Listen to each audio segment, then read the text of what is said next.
Hello, good morning. Welcome. This is the third Wednesday of January, so that means it's time for our weight management class. My name is Melissa. I'm HealthWare's registered dietitian and personal trainer.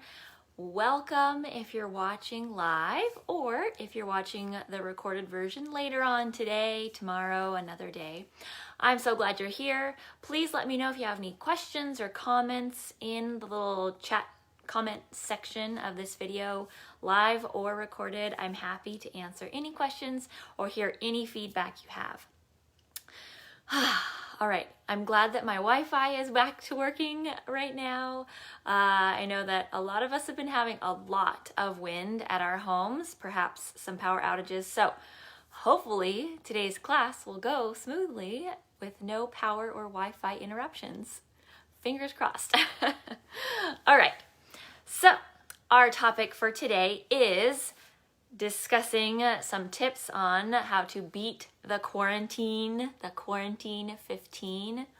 That's been a popular topic for a while now. We've discussed this before in the past, but I think it's important every so often now to be talking about this, just some tips about this.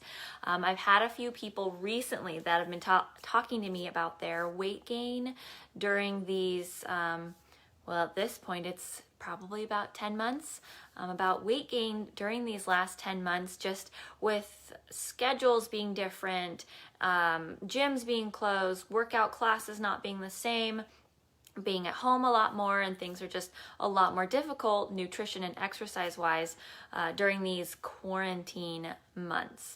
So that's what we're talking about today. Weight management is not easy. That's just plain and simple. That's just the way it is. It requires a lot of effort, especially during these type of stressful and uncertain times that COVID-19 has created. If weight loss was easy, everybody would have done it. I would have had no reason to have a job, but that's not the case. Weight loss, weight management is tough. Emotional eating, reduced physical exercise, or changes in the options, and lots of takeout food and delivery. It's no wonder that people have really been having a difficult time and are joking about gaining the quarantine 15 in the last 10 or so months. Weight gain doesn't need to be an automatic consequence to staying safe at home, though. There are ways to stay healthy, to lose some of those extra pounds you may have put on, or to manage your weight so you don't gain extra pounds. So let's talk about just a few strategies. We've got 6 strategies to kind of help you stay on track, avoid or lose the quarantine 15, nutrition and exercise related. So number 1 is to cook your own meals. If you're trying to stay home and stay safe at home, takeout food delivery isn't your only option for food.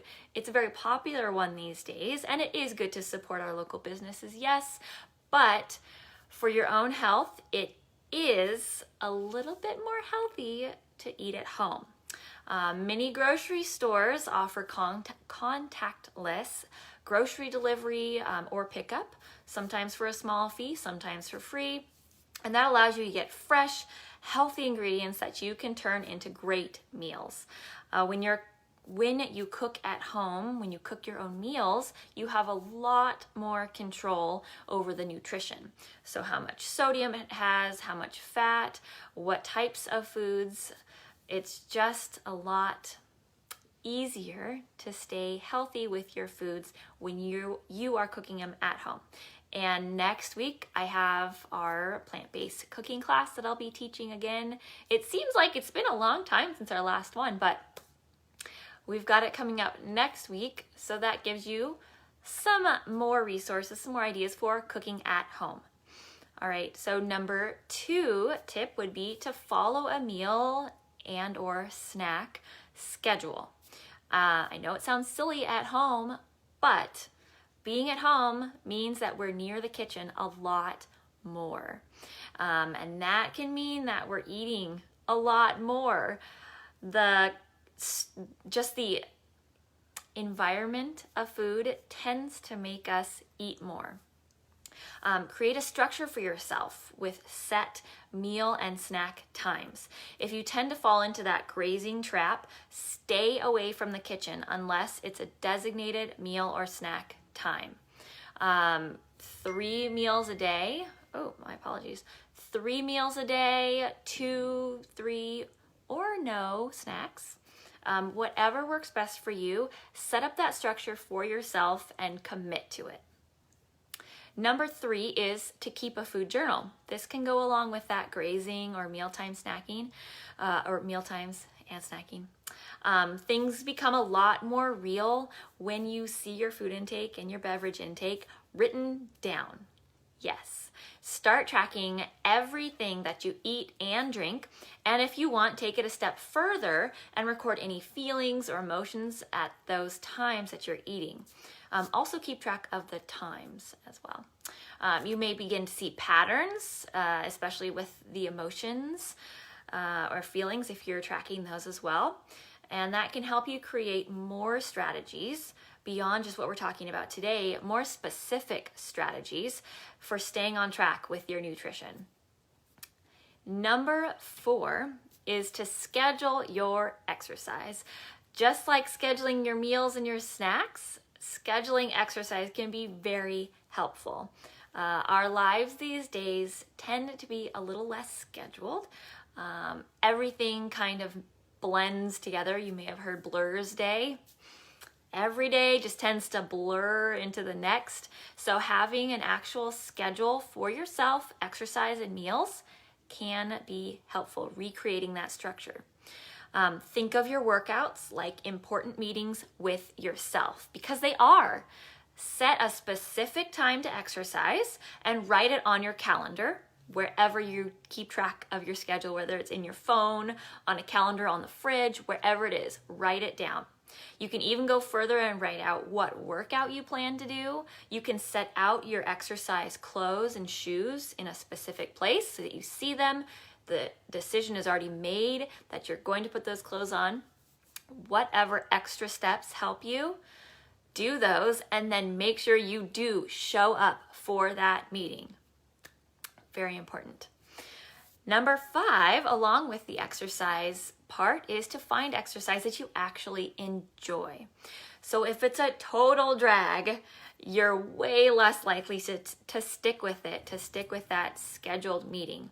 So we want to create long-term health habits, of course, and enjoying your workout is really important for that. Have an old elliptical that you should be using at home, but you never do it because it's so boring to you. Well, then sell it. Get rid of it. There's tons of people out there that will buy it from you these days that do want the elliptical. Instead, use that money to buy something like a spin bike or exercise bands, whatever you think would make your exercise fun and enjoyable. There's tons of online exercise classes these days as well that you can get memberships to or that are free. I know we teach a lot on here. I also teach jazzercise in my spare time, and that is something I enjoy, and it makes me come back to do it over and over again each day. Whatever exercise that you actually enjoy, make that your scheduled exercise. Yes. Finally, our last tip in this is get an accountability partner. Choose someone that you trust, maybe someone with similar weight management goals as you even, and check in with them daily or whatever works for you to keep you on track. So a family member is fine, a friend, a coworker, whatever it is, someone that you trust and that you can both be accountable to each other and have them especially keep you on track, of course. Making excuses to ourselves is very easy about why we don't eat healthy or why we don't exercise enough. It's so easy. But making excuses to someone else is way more difficult. We don't want to do that. That's why people come into the office at Health Aware and tell me they feel very guilty coming in and saying, oh, I didn't eat well, or I didn't exercise. It's a lot harder to tell someone like me or your friend or your family member. Telling yourself is much easier to do. So give this check-in significance when you check in either daily, multiple times a day, once a week, whatever you need to make it work. Give it significance by checking in with them on a phone call even, or a video chat like Zoom or FaceTime, rather than just by texting. When it's face-to-face or with your voices on the phone, it becomes much more significant than texts. We do a lot of texting and emailing all day long, so having more of that face-to-face contact can really be beneficial. The bottom line with all of this is that reaching your weight management goals take intentional effort and determination on a daily basis, sometimes moment by moment. Regardless of if we're in these COVID-19 times or not, it's just always a challenge. The COVID part just adds a little bit extra layer of difficulty, but we can get through it. Figure out what strategies work best to keep you on track, and be kind to yourself when you do slip up. It will happen. We are human. But be kind to yourself and just get back onto your plan. Get back on track. That's all I have for you today. I hope that some of these tips were helpful. A lot of this also relates to the February weight loss challenge that we've got starting, February 1st. So I know that many of you are signed up for that, and that's great. We've got a full list, so full schedule. So if you didn't get to join in this month, don't worry. Probably will be doing it again very soon. It's very popular because weight loss is a really popular thing. A lot of us really need that extra motivation, guidance, and help. Yeah. So with all of that said, thank you all so much for joining. I will see some of you next week for your initial weigh-in at the February Weight Loss Challenge. Until next month for this class, I will see you actually all tomorrow for exercise classes, strength training, and stretching. Let me know if you have any questions, any comments in the little comment section. I'd love to hear from you. Other than that, happy Wednesday.